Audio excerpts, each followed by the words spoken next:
കർത്താവിന്റെ അതിപരിശുദ്ധമായ നാമം വാഴ്ത്തപ്പെടുമാറാകട്ടെ. ഈ നല്ല പകൽക്കാലം ഈ ദൈവോധന ശ്രദ്ധയിലായിരിക്കുന്ന എല്ലാ പ്രിയപ്പെട്ടവർക്കും ധന്യനായ യേശുക്രിസ്തുവിന്റെ വന്യവും പരിശുദ്ധവുമായ നാമത്തിന്റെ സ്നേഹ വന്ദനങ്ങളെ അറിയിക്കുന്നു. ഒരിക്കൽ കൂടെ വിശുദ്ധ തിരുവെഴുത്തുമായി നിങ്ങളുടെ മുമ്പിലായിരിക്കാൻ ദൈവം ഒരുക്കിയ അവസരത്തിനായിട്ട് സർവശക്തനായ ദൈവത്തിന് എല്ലാ ബഹുമാനവും പുകഴ്ചയും ആരാധനയും സ്തുതിയും കരയറ്റുകയാണ്. ചെറിയ ചിന്തയ്ക്കായിട്ട് വിശുദ്ധ വേദപുസ്തകത്തിൽ നിന്ന് ഒരു തിരുവചന ഭാഗം വായിക്കുന്നു. രാജാക്കന്മാരുടെ 1-ാം പുസ്തകം അതിന്റെ 19-ാമത്തെ അധ്യായം 6-ാമത്തെ വാക്യം. അവൻ ഉണർന്നു നോക്കിയപ്പോൾ കനലിന്മേൽ ചുട്ട ഒരടയും ഒരു തുരുത്തി വെള്ളവും തലയ്ക്കൽ ഇരിക്കുന്നത് കണ്ടു. അവൻ തിന്ന് കുടിച്ച് പിന്നെയും കിടന്നുറങ്ങി. ഇസ്രായേൽ ചരിത്രത്തിൽ ശക്തമായ നിലയിൽ വ്യക്തിമുദ്ര പതിപ്പിച്ച അഭിഷക്തനായിരുന്ന ഏലിയ പ്രവാചകന്റെ ജീവിതത്തോടുള്ള ബന്ധത്തിൽ രേഖപ്പെടുത്തപ്പെട്ടിരിക്കുന്ന ഒരു തിരുവെഴുത്ത് ഭാഗമാണ് ഇന്ന് നാം വായിച്ച് കേൾപ്പാനിടയായി തീർന്നത്. ഇസ്രായേൽ ചരിത്രത്തിൽ ദൈവം ശക്തമായിട്ട് പ്രയോജനപ്പെടുത്തിയ ഒരഭിഷേക പ്രവാചക വരേണ്യനായിരുന്നു ഏലിയാവ് എന്ന് ഈ തിരുവെഴുത്തുകളിൽ കൂടി നമുക്ക് മനസ്സിലാക്കാനായിട്ട് കഴിയുന്നുണ്ട്. 17-ാം അധ്യായം 1 രാജാക്കന്മാരുടെ പുസ്തകം അതിന്റെ 1-ാമത്തെ വാക്യത്തിൽ ഗിദിയാദിലെ തിശ്ബിയിൽ നിന്നുള്ള തിശ്ബ്യനായ ഏലിയാവ് എന്ന സംബോധനയോടുകൂടിയാണ് ഏലിയാവിനെ നമുക്ക് പരിചയപ്പെടുത്തുന്നത്. കാലഘട്ടത്തിൽ ദൈവത്തിന്റെ പ്രവചന ശബ്ദങ്ങൾ തുലവും കുറഞ്ഞിരുന്ന ഒരു പ്രത്യേക കാലഘട്ടത്തിൽ ദൈവത്തിന്റെ ശബ്ദമായിട്ട് തലമുറയിൽ ദൈവം എഴുന്നേൽപ്പിച്ച ഒരഭിഷക്ത പ്രവാചകനായിരുന്നു ഏലിയ പ്രവാചകൻ. രാജകൊട്ടാരത്തിൽ ചെന്ന് വരാൻ പോകുന്ന ദേശത്തെ ന്യായവിധിയെക്കുറിച്ചുള്ള ദൈവത്തിന്റെ അരുളപ്പാട് പ്രസ്താവിച്ച അനന്തരം പരിശുദ്ധാത്മാവ് തന്നെ വ്യത്യസ്തമായ വഴികളിൽ കൂടെ നടത്തിയിടത്തെല്ലാം ദൈവത്തിന്റെ കരുതലുകളെ തന്റെ ഭക്തന് വേണ്ടി ഒരുക്കി. അവസാനം ഇസ്രായേലിൽ ആഹാബ് രാജാവായി വാഴുന്ന കാലഘട്ടത്തിൽ ജീവനുള്ള സത്യദൈവത്തെ ആരാധിക്കേണ്ടുന്ന രാജാവ് ആ ജനം മുഴുവൻ ജീവനുള്ള ദൈവത്തെ മറന്ന് രാജാവിനോട് ഒത്തുചേർന്ന് അന്യ ആരാധനയിലേക്ക് കൂപ്പുകുത്തി വീണ ഒരു കാലഘട്ടത്തിൽ ജീവനുള്ള ദൈവത്തിന്റെ ആരാധനയിലേക്ക് ജനത്തെ മടക്കിക്കൊണ്ടുവരുവാൻ ദൈവം എഴുന്നേൽപ്പിച്ച ഒരു ശക്തനായ പ്രവാചകനായിരുന്നു ഏലിയ പ്രവാചകൻ എന്ന് നമുക്ക് കാണാൻ കഴിയും. അങ്ങനെ ആ പ്രവാചകനായിരിക്കുന്ന ഏലിയാവിനോട് ദൈവം വ്യക്തമായിട്ട് സംസാരിച്ചു. നീ കർമ്മേലിന്റെ കൊടുമുടിയിലേക്ക് ഇസ്രായേൽ ജനത്തെയും ആഹാബ് രാജാവിനെയും വിളിച്ചു വരുത്തണം. അവിടെ വെച്ച് ജീവനുള്ള ദൈവം ആരാണ് എന്ന് ഞാൻ ഈ ജനത്തിന് മുമ്പാകെ തെളിയിക്കാൻ താല്പര്യപ്പെടുന്നു. അങ്ങനെ ആഹാബ് രാജാവിനെ ഏലിയ പ്രവാചകൻ അറിയിച്ചു. കർമ്മേലിന്റെ കൊടുമുടിയിൽ വെച്ച് ഒരു യാഗം നമുക്ക് നടത്താം. രാജാവിന്റെ കൊട്ടാരത്തിൽ രാജാവിന്റെ മേശയെങ്കിൽ പുതിച്ചു വരുന്ന പ്രവാചകന്മാർ, അശേരിന്റെയും ബാലിന്റെയും പ്രവാചകന്മാരായിരിക്കുന്ന 880 പ്രവാചകന്മാർ ഒരു വശത്ത് അവരുടെ ദൈവമായ ബാലിന് വേണ്ടി യാഗപീഠമൊരുക്കി യാഗം നടത്തട്ടെ. ഞാൻ ഇസ്രായേലിന്റെ സത്യദൈവമായ യഹോവയുടെ നാമത്തിൽ യാഗപീഠമുണ്ടാക്കി യാഗം നടത്തും. ഈ 2 യാഗങ്ങളിലും പുറമേ നിന്ന് തീ പടർത്താതെ ഈ 2 കൂട്ടരും പ്രാർത്ഥിക്കുമ്പോൾ ആരുടെ പ്രാർത്ഥനയിലാണോ, ആരുടെ യാഗപീഠത്തിലാണോ പ്രാർത്ഥനയ്ക്കനന്തരം ദൈവം തീ അയച്ച് ദൈവത്തിന്റെ മഹിമ വെളിപ്പെടുത്തുന്നത്, ആ ദൈവം സത്യദൈവം എന്നിരിക്കട്ടെ എന്ന് ഏലിയ പ്രവാചകൻ രാജാവിനോട് അറിയിച്ചു. രാജാവിന് ആ ആലോചന സ്വീകാര്യമായി. അങ്ങനെ ബാലിന്റെയും അശേരയുടെയുമായ 880 പ്രവാചകന്മാർ ഒരു മനസ്സോടുകൂടി ബാലിനെ ആരാധിക്കുവാൻ ഒരുമിച്ച് കർമ്മേലിന്റെ മുകളിൽ കയറി വന്നു. ഇങ്ങനെ തന്നെ ഏലിയാവ് യഹോവയ്ക്ക് വേണ്ടി യാഗം കഴിക്കുവാൻ കയറി നിൽക്കുന്നു. ഇസ്രായേൽ ജനം മുഴുവൻ കർമ്മേലിന്റെ കൊടുമുടിയിൽ വന്നു നിൽക്കുന്നു. അങ്ങനെ നിൽക്കുന്ന പശ്ചാത്തലത്തിൽ ഏലിയാവ് തന്നെ ആദ്യം ആവശ്യപ്പെടുകയാണ് ബാലിന്റെ പ്രവാചകന്മാരോട്, നിങ്ങൾ യാഗപീഠമുണ്ടാക്കി യാഗമൃഗത്തെ യാഗവസ്തുവായിട്ട് യാഗം കഴിക്കുവാൻ. അങ്ങനെ അവർ യാഗപീഠമുണ്ടാക്കി യാഗം നടത്തുന്നു. രാവിലെ മുതൽ ഉച്ചവരെ അവർ നിലവിളിച്ചിട്ടും അവരുടെ ദൈവമായിരിക്കുന്ന ബാലിൽ നിന്ന് ഒരു മറുപടിയും ഉത്തരവും ലഭിക്കാതാകുമ്പോൾ അവരുടെ ശരീരത്തെ സ്വയമായി മുറിപ്പെടുത്തി രക്തം വാർത്ത് അവരുടെ ദൈവത്തെ പ്രീതിപ്പെടുത്തുവാൻ ശ്രമിക്കുന്നു. എന്നിട്ടും അവരുടെ ദൈവം പ്രസാദിക്കാതിരിക്കുമ്പോൾ ഏലിയ പ്രവാചകൻ ഉച്ചയ്ക്ക് ഭോജനയാഗം കഴിക്കുന്ന നേരമായപ്പോൾ അടുത്തു വന്നിട്ട് പറഞ്ഞു, ഇനി എന്റെ ഊഴമാണ്, ഞാൻ എന്റെ ദൈവത്തിന് വേണ്ടി യാഗം കഴിക്കാൻ പോവുകയാണ്. അങ്ങനെ ഇടിഞ്ഞു കിടന്ന യഹോവയുടെ യാഗപീഠം ഇസ്രായേൽ ഗോത്രസംഖ്യയ്ക്ക് തവണ 12 കല്ലുകളെ എടുത്ത് ക്രമീകൃതമായി അടുക്കി പണിതനന്തരം ഏലിയ പ്രവാചകൻ അതിലേക്ക് യാഗത്തിനുള്ള മൃഗത്തെ വെച്ചനന്തരം ആ യാഗപീഠവും യാഗമൃഗവും എല്ലാം കുതിരത്തക്ക രീതിയിൽ വെള്ളമൊഴിച്ചതിന് ചുറ്റുമൊരു ചെറിയ തോടുണ്ടാക്കി ആ തോടിനകത്ത് വെള്ളവും നിറഞ്ഞു നിൽക്കുന്ന ഒരു അവസ്ഥയുണ്ടാക്കി. അതിനുശേഷമായിട്ട് മുട്ടുമടക്കി ദൈവത്തിന് മുമ്പാകെ പ്രാർത്ഥിക്കുകയാണ്. അവൻ അതിന്റെ മൂലഭാഷയായി എബ്രായ ഭാഷയിൽ നോക്കിയാൽ കേവലം 41 വാക്കുകളെ ഏലിയാവിന്റെ പ്രാർത്ഥനയ്ക്കുള്ളൂ.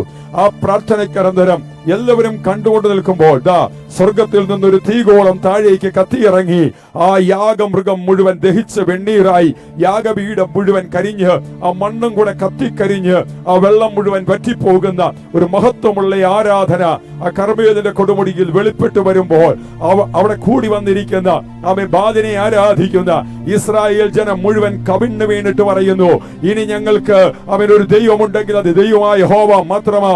ഈ യഹോവയെ മാത്രമേ ഞങ്ങൾ സേവിക്കുകയുള്ളൂ. യഹോവ മാത്രമായിരിക്കും ഞങ്ങളുടെ ദൈവം എന്ന് ഏലിയാവ് കേൾക്കെ ആഹാവ് കേൾക്കിയ ജനം മുഴുവൻ വിളിച്ചു പറഞ്ഞു. അതിനുശേഷം 3.5 വർഷമായി ദേശത്ത് തടയപ്പെട്ട മഴയ്ക്ക് വേണ്ടി ദൈവസന്നിധിയിൽ പ്രാർത്ഥിക്കുവാൻ ഏലിയാ പ്രവാചകൻ മുട്ടുകുത്തി താൻ ബാല്യക്കാരനെ കടലിന്റെ മുകളിൽ എന്തെങ്കിലും അടയാളം കാണുന്നുണ്ടോ എന്ന് നോക്കുവാൻ പറഞ്ഞയക്കുന്നു. 7 തവണ പോയിട്ട് മടങ്ങി 6 തവണ പോയിട്ട് മടങ്ങി വരുന്നവൻ പറയുന്നു ഒരടയാളവുമില്ല. 7ാം തവണ ബാല്യക്കാരൻ ഓടി വന്ന് പറയുകയാ, മനുഷ്യന്റെ കൈ പോലെ ഒരു മേഘം കടലിന് മുകളിൽ പൊങ്ങിയിട്ടുണ്ട്. ആ ചെറിയ അടയാളം കിട്ടിയപ്പോൾ വിശ്വാസവീരനായ ഏലിയാവ് ആഹാബിനോട് പറയുന്നു, വലിയൊരു മഴയുടെ മുഴക്കം കേൾക്കുന്നുണ്ട്, മഴ നിന്നെ വഴിയിൽ തടുക്കാതിരിക്കേണ്ടതിന് രഥവും പൂട്ടിപ്പോയിക്കൊള്ളുക. അങ്ങനെ ആഹാബ് രഥത്തിൽ കയറി പോകുമ്പോൾ ഏലിയാവിനെ ദൈവത്തിന്റെ ആത്മാവ് ഇസ്രായേലിൽ വേഗതയിലെത്തിക്കുന്നു. ഇസ്രായേൽ ആഹാബിന്റെ രഥമെത്തും മുമ്പ് ഏലിയാവ് എത്തപ്പെടുകയാ. എന്നാൽ ഈ വർത്തമാനം ആഹാബിന്റെ ഭാര്യയായിരിക്കുന്ന ഇസബേലിന്റെ കാതുകളിൽ മുഴങ്ങുമ്പോൾ ഇസബേൽ പറയുന്നു, നാളെ ഈ നേരത്ത് നീ കൊന്നൊടുക്കി എന്റെ പ്രവാചകന്മാരെ പോലെ നിന്റെ ജീവനെ ആക്കുന്നില്ലെങ്കിൽ എന്റെ ദൈവം എന്നോട് ചോദിച്ചട്ടെ. ആ ഒരു വലിയ വെല്ലുവിളിയുടെ മുമ്പിൽ ആ ഏലിയാവ് എന്ന അഭിഷക്തൻ മാനുഷികമായ നിലവാരങ്ങൾ ഒത്തിരി നിരാശപ്പെട്ട് ആകുലപ്പെട്ട് ഭാരപ്പെട്ടു. ആമേൻ. ഇന്ന് പകൽക്കാലം എന്നെ കേൾക്കുന്ന പ്രിയരെ, അവിടെ നിന്നുകൊണ്ട് ഞാനൊരു ചിന്ത പറയട്ടെ.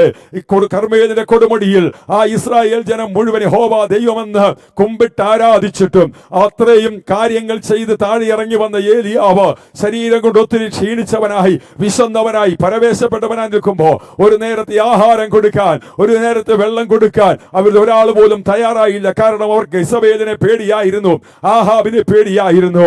ആമേൻ. ആ ഭക്തനായ മനുഷ്യൻ ഈ തന്റെ മേലെ എഴുതിയിരിക്കുന്ന മരണവാറണ്ട് കേട്ടപ്പോ അല്പം മാനുഷികമായ ഭയമുള്ളവനായിട്ട് അവിടെ നിന്ന് ഓടി ഒരു മരുഭൂമിയിലേക്ക് കടന്നു എന്ന് തന്റെ ഒരു ദാസനെ അവിടെ നിർത്തിയിട്ട് വീണ്ടും പിന്നെയും ഒരു ദിവസത്തെ വഴി ദൂരം ചെന്ന് ഒരു ചൂരച്ചട്ടയുടെ ചൂട്ടിൽ കടന്നുകൊണ്ട് ഒരു പ്രാർത്ഥന ദൈവത്തോട് പ്രാർത്ഥിക്കുന്നു. മതി യഹോവേ, ആമേൻ, ഞാൻ നിനക്ക് വേണ്ടി ഇത്രയെല്ലാം ചെയ്തിട്ട് ഇപ്പോൾ ആ സ്ത്രീ എന്നെ കൊല്ലാൻ വരുന്നു, അവളുടെ കൈ കൊണ്ട് മരിക്കുന്നതിനേക്കാൾ ഭേദം നീ എന്റെ ജീവനെ എടുക്കുന്നതാണെന്ന് പറഞ്ഞ് ആമേൻ ആ മരച്ചുവട്ടിൽ ഒരു മരണത്തെ പുൽകുവാനുള്ള ആഗ്രഹത്തോടുകൂടെ നിരാശയുടെ ആഴക്കയ്യത്തിൽ തളർന്ന് ഉറങ്ങിപ്പോകുന്ന ഏലിയാവിനെ ഇവിടെ കാണാൻ കഴിയുന്നു. ഒരു മനുഷ്യൻ പോലും ആശ്വസിപ്പിക്കാനില്ലാത്ത, ഒരു മനുഷ്യൻ പോലും തന്റെ വിശപ്പ് മാറ്റാനില്ലാത്ത ആ മരുഭൂമിയുടെ ഊഷരമായ വേളയിൽ ഹൃദയത്തിനകത്ത് ഒത്തിരി വേദനയോടെ അവൻ മരണത്തെ മാത്രം പ്രതീക്ഷിച്ച് പ്രാർത്ഥിച്ച് കിടന്നുറങ്ങുന്ന ഏലിയാവിന് വേണ്ടി ദൈവം അയച്ചു കൊടുത്തത് മരണദൂതനെയല്ല പ്രിയരെ. അവൻ ഇന്ന് പകൽക്കാലം എന്നെ കേൾക്കുന്ന പ്രിയപ്പെട്ടവരെ, കഴിഞ്ഞ നാളുകളിൽ അവൻ പലതും ജീവിതത്തിനകത്ത് ദൈവം കൊടുത്ത നന്മയിൽ നിന്ന് പലതും ദൈവത്തിന് വേണ്ടി മറ്റുള്ളവർക്ക് വേണ്ടി പ്രവർത്തിച്ചിട്ടും ഈ ദിവസങ്ങളിൽ ജീവിതത്തിന്റെ പ്രത്യേകമായ ചില ഘട്ടങ്ങളിൽ ആരും കൈത്താങ്ങാനില്ലാതെ, ആരും സഹായിക്കാനില്ലാതെ, ആരും ഒരു ആശ്വാസവാക്ക് പറയാനില്ലാതെ, കൂടപ്പറപ്പുകളും രക്തബന്ധങ്ങളും ചർച്ചക്കാരും എല്ലാം ഉണ്ട്. പക്ഷെ ആരാലും ഒരു ഉപകാരവും ഇല്ലാതെ എന്തിനിങ്ങനെ ജീവിക്കുന്നു വന്ന്, എന്തിനിങ്ങനെ ഞാൻ മുൻപോട്ട് പോകുന്നു വന്ന് നിരാശയുടെ ആഴക്കയത്തിൽ കിടന്ന് ഇന്ന് പകൽക്കാലം ആരെങ്കിലും ഭാരപ്പെടുന്നവർ എന്നെ കേൾക്കുന്നുണ്ടെങ്കിൽ ഈ പകൽക്കാലം പരിശുദ്ധാത്മാവ് ഞാൻ ഒരു സദ്വർത്തമാനം നിങ്ങളോട് പറയട്ടെ. മനുഷ്യർ മുഴുവൻ നീ ചെയ്തത് മറന്നുപോയാലും, മനുഷ്യർ മുഴുവൻ നിന്നെ കാണാതെ മറന്നുപോയാലും, നിന്നെ ഓർക്കുന്ന ഒരു ദൈവമുണ്ട്, നിന്നെ മറക്കാത്ത ഒരു ദൈവമുണ്ട്. അവന്റെ പേര് നസറാനായ യേശു എന്ന. അവൻ ആരും അറിയാതെ നീ ചെയ്തത്, അവൻ ആരും നിന്നെ വില കൽപ്പിക്കാതെ അകറ്റി മാറ്റി നിർത്തിയിരിക്കുന്നിടത്ത് നിന്നെ കൈവിട്ട് കളയാതെ ചേർത്ത് പിടിക്കുന്ന ഒരു ദൈവമുണ്ട്.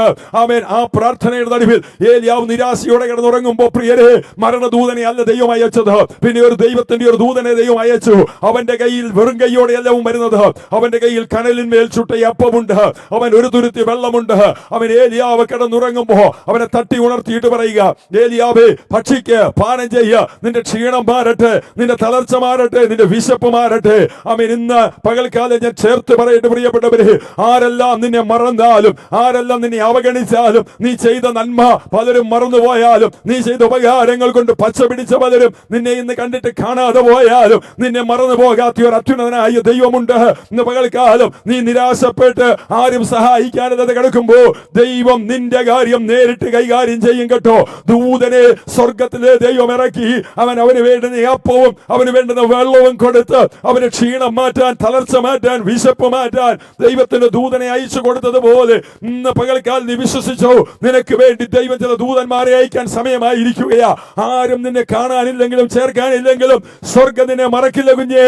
ദൈവത്തിന്റെ ദൂതന്റെ മക്കൾ ആരും കൈകാര്യം ചെയ്യാത്ത നിന്റെ വിഷയത്തെ കൈകാര്യം ചെയ്യാൻ ദൈവത്തിന്റെ ദൂതന്റെ മക്കൾ മറുപടിയുമായി ഇറക്കുന്ന ദൈവമാണ്. അവനെ തട്ടി എഴുന്നേൽപ്പിച്ചു. അവൻ ഭക്ഷിച്ച് പാനം ചെയ്തു വീണ്ടും കിടന്നുറങ്ങി. അവന്റെ ശരീരത്തിന് വേണ്ടുന്ന റെസ്റ്റ് ദൈവം അനുവദിച്ച അനന്തരം പിന്നെയും ഒരിക്കൽ കൂടെ ദൈവത്തിന്റെ ദൂതനെ കനലിൽ ചുട്ട അടയും വെള്ളവുമായി അയച്ച് അവനെ തട്ടി എഴുന്നേൽപ്പിച്ച് ഭക്ഷിച്ച് പാനം ചെയ്യ, നിനക്ക് ദൂരയാത്രയുണ്ട്. ആമേൻ. ഇന്ന് പകൽക്കാലം മറക്കരുത്, ഏലിയാവെ ഇവിടം കൊണ്ട് അവസാനിക്കാനുള്ളതല്ല നിന്റെ ദൗത്യം. നിന്നെ പിന്നെ ഇവന്റെ വലിയ പദ്ധതിക്ക് വേണ്ടി ഞാൻ ആക്കി വെച്ചിട്ടുണ്ട്. ഇന്ന് പകൽ എന്നെ കേൾക്കുന്ന അഭിഷക്തന്മാരാരെങ്കിലും കഴിഞ്ഞ നാളുകളിൽ പലതും ദൈവത്തിന് വേണ്ടി ചെയ്തിട്ട് വേണ്ടതുപോലെ ഈ ദിവസങ്ങളിൽ അതിന്റെ റിസൾട്ട് കാണാൻ കഴിയാതെ നിരാശയുടെ ആഴക്കയത്തിനകത്ത് എന്തിനാ ദൈവമേ ഇനി ഞാൻ ശുശ്രൂഷിക്കുന്നത്, ഞാൻ ഇനി ശുശ്രൂഷിച്ചിട്ട് എന്താ പ്രയോജനമുള്ളത്, എല്ലാം അസ്തമിച്ചോ എന്ന് വിചാരിച്ച് ആകുലപ്പെട്ട് ഭാരപ്പെട്ട് മാനുഷികമായി കേട്ടിരിക്കുന്ന ചില വാക്കുകൾക്ക് നടുവിൽ തളർന്ന് ആരെങ്കിലും ചുരച്ചെടി സമാനമായ അനുഭവങ്ങൾക്കകത്ത് കിടന്നുറങ്ങുന്നുണ്ടെങ്കിൽ ഇന്ന് പകൽക്കാലം അഭിഷക്ത നിങ്ങളോടുള്ള ദൈവത്തിന്റെ അരുളപ്പാടാണ്. നിങ്ങൾക്കൊരു ദൂരയാത്രയുണ്ട്, നിങ്ങൾക്ക് ഇനിയും ദൗത്യമുണ്ട്, നിങ്ങളെ ഇനിയും ദൈവത്തിന് പ്രയോജനപ്പെടുത്താനുണ്ട്. ഇതൊരു താൽക്കാലികമായ അവസ്ഥയാ, ഇതെന്നേക്കുമായി അവസാനിക്കാനുള്ളതല്ല. നിങ്ങളെ കരം പിടിച്ചെഴുന്നേൽപ്പിച്ച് ഈ കാലഘട്ടത്തിൽ ദൈവത്തിന്റെ നാവായി, ദൈവത്തിന്റെ ശബ്ദമായി തലമുറയിൽ നിർത്താൻ ദൈവം പുതിയ അപ്പം തന്ന്, പുതിയ വെള്ളം തന്ന്, പുതിയ അഭിഷേകം തന്ന്, പുതിയ നിയോഗം തന്ന് നിങ്ങളെ എഴുന്നേൽപ്പിക്കാൻ ഒരു ദൈവിക പദ്ധതി നിങ്ങൾക്ക് വേണ്ടി വെളിപ്പെടുകയാ. ദൈവത്തിന്റെ ദൂതന്മാർ നിങ്ങൾക്ക് വേണ്ടി ഇറങ്ങി നിൽക്കുകയാ. ഈ പകൽക്കാലം നിങ്ങൾ ധൈര്യപ്പെട്, ബലപ്പെട്. ഒരു ദൂരയാത്രയ്ക്ക് വേണ്ടി, ഒരു പുതിയ ദൗത്യത്തിന് വേണ്ടി, ഒരു പുതിയ അഭിഷേകത്തോടെ ദൈവം നിങ്ങളെ എഴുന്നേൽപ്പിക്കാനുള്ള ദിവസങ്ങളാണ് ഈ ദിവസങ്ങൾ. അതുകൊണ്ട് ഈ ദിവസങ്ങൾ നിരാശ വിട്ട് എഴുന്നേൽക്കുക. നിങ്ങൾ ആരും കരുതുന്നില്ലെങ്കിലും കരുതുന്ന ഒരു ദൈവമുണ്ട്. അവൻ നിങ്ങളെ മാനിക്കുന്ന ഒരു ദൈവമുണ്ട്. നിങ്ങൾക്ക് വേണ്ടി ഒരുക്കി വെച്ചിട്ടുള്ള ഒരു ദൈവമുണ്ട്, ഒരു ദൈവപ്രവൃത്തിയുണ്ട്. അതുകൊണ്ട് ധൈര്യപ്പെട്, ബലപ്പെട്. സ്വർഗം നിങ്ങളെ ഈ ദിവസങ്ങൾ അധികമായ ദൈവപ്രവൃത്തികൾക്ക് വേണ്ടി ഉപയോഗിക്കും.